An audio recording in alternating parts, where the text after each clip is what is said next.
Everyone, welcome to pani starts. Friends, ఈరోజు నేను చాలా టేస్టీగా వంకాయ ఆలు ఫ్రై ఎలా ప్రిపేర్ చేసుకోవాలో ఈ వీడియోలో చూపిస్తాను. ముందుగా మనం స్టవ్ ఆన్ చేసి ఒక కడాయి పెట్టుకొని అందులో ఆయిల్ని వేసేసుకోవాలన్నమాట. కొద్దిగా ఒక 3 టేబుల్ స్పూన్స్ ఆయిల్ అయితే సరిపోతుంది.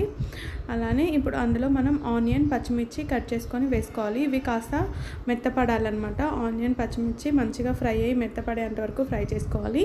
అప్పటికప్పుడు నూరిన అల్లం వెల్లుల్లి పేస్ట్ ఉంటే మాత్రం చాలా టేస్టీగా ఉంటుందండి. అప్పటికప్పుడు దంచి వేయండి, చాలా బాగుంటుంది కర్రీ.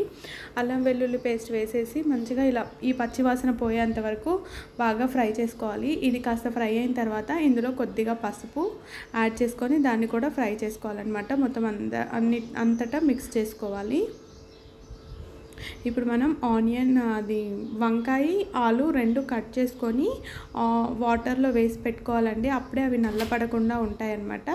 వేసేసుకొని ఇప్పుడు అవి మనం ఈ ఫ్రైలో వేసేసుకుందాం. మొత్తం అంతా చక్కగా మిక్స్ చేసుకోవాలి. నేను ఎట్ ఏ టైం వేసేస్తున్నానండి వంకాయను ఆలు 2. మీరు ఆలు కొంచెం వంకాయ ఫాస్ట్గా కుక్ అవుతుంది కదండి, ఆలు కాస్త టైం పడుతుంది. అలా అనుకునే వాళ్ళైతే కాస్త ఆలు ఫ్రై అయిన తర్వాత వంకాయలను వేసుకోండి. వేసేసుకొని లిడ్ పెట్టి ఒక 5 మినిట్స్ క్లోజ్ చేసుకోవాలండి. 5 to 10 మినిట్స్ మీడియం ఫ్లేమ్లో క్లోజ్ చేసుకొని తర్వాత లిడ్ ఓపెన్ చేసి చెక్ చేసుకుంటే మనకు ఆల్మోస్ట్ అలా అవి మెత్తపడి ఉంటాయండి. చూస్తేనే మనకి అర్థమైపోతుంది అనమాట. కానీ ఫస్ట్ ఆలు ఫ్రై చేసుకున్న తర్వాత వంకాయ వేసుకుంటే ఇంకా చాలా ఫాస్ట్గా అయిపోతుందండి మన కర్రీ. ఇలా మెత్తబడిన తర్వాత టేస్ట్కి సరిపడా కారం, అలానే సాల్ట్ కూడా కారం చూసి వేసుకోండి. ఎందుకంటే మనం ఆల్రెడీ పచ్చిమిర్చి వేసాము, అల్లం వెల్లుల్లి పేస్ట్ వేస్తున్నాం కాబట్టి కొద్దిగా చూసి వేసుకోవాలి. వేసుకొని మొత్తం అంతా నీట్గా అంతటా కలిసేలాగా నీట్గా మిక్స్ చేసుకోవాలన్నమాట. చాలా సింపుల్ అండి, కానీ కర్రీ చాలా టేస్టీగా ఉంటుంది. రైస్లోకే కాదు, చపాతీలోకైనా దేంట్లోకైనా మనకి తప్పకుండా నచ్చుతుందండి. అసలు నేను కూడా ఫస్ట్ టైం చేస్తున్నాను. ఇంత టేస్టీగా కుదురుతుందని నేను అనుకోలేదండి.